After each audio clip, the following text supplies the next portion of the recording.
Hey guys, it's Jasmine and welcome back to my channel. I've got another Halloween card, if you're not bored with those yet. Today's card is using the Plushoween set by Mama Elephant. I've got the three main images from the set on some Bristol cardstock with Memento Tuxedo Black ink. I always have a hard time saying that. I do my best to show you the colors as I use them and as I'm coloring. But I'll have the whole list of the specific markers on the blog post for this as well. So don't worry if you can't catch them, or if you need to, just pause the video and write them down. So I'm going to go ahead and put some music on while I color, and then I will catch back up with you when that's done.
So now that the coloring is done, we're going to go ahead and work on the background.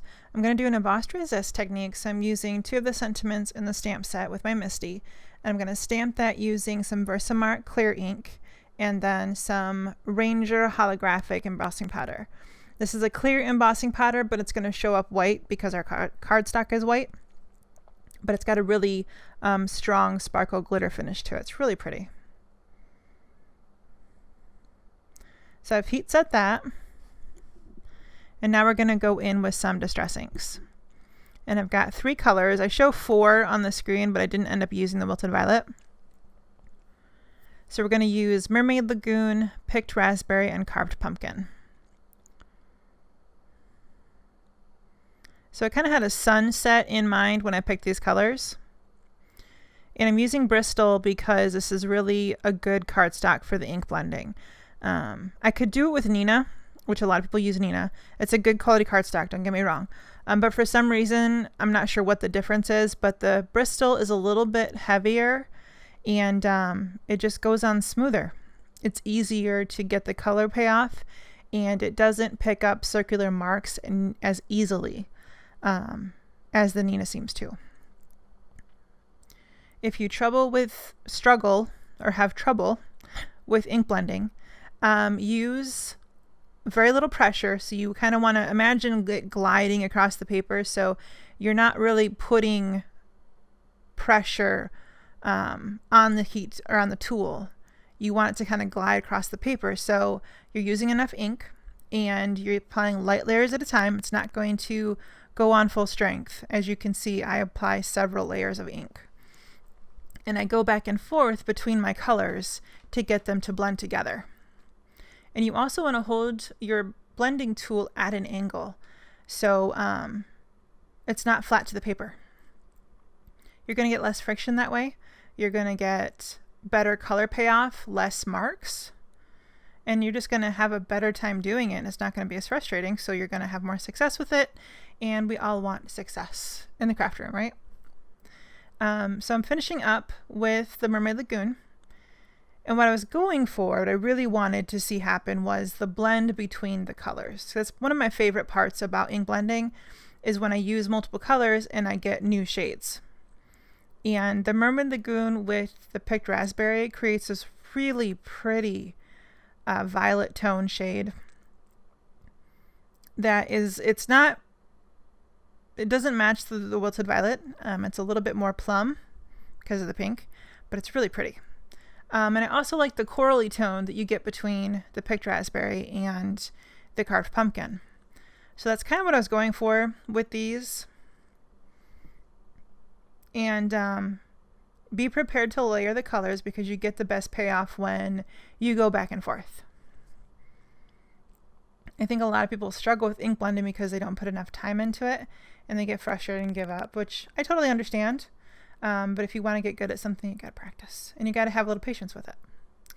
So I let that dry. I spritzed it with some Imagine Crafts Shimmer Spritz and then let that dry again. And now I'm going in to finish off the top. So I took the little spider web image from the stamp set and I put it above the little vampire kitty. And then I'm going to stamp a spider and I'll die cut him out. And then I want to kind of make it look like the spider is dangling down from his web onto the hat of our vampire.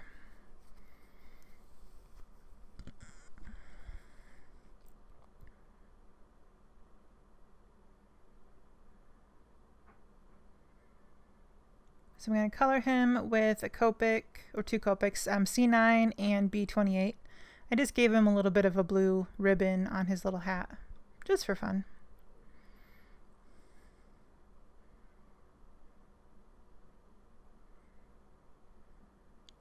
And C9 is the darkest gray that I have, but it's not quite black. So you can still see the stamped image through the Copic marker. So I'm going to pop him up with some foam dots. He's got a little bit of a dimension to him.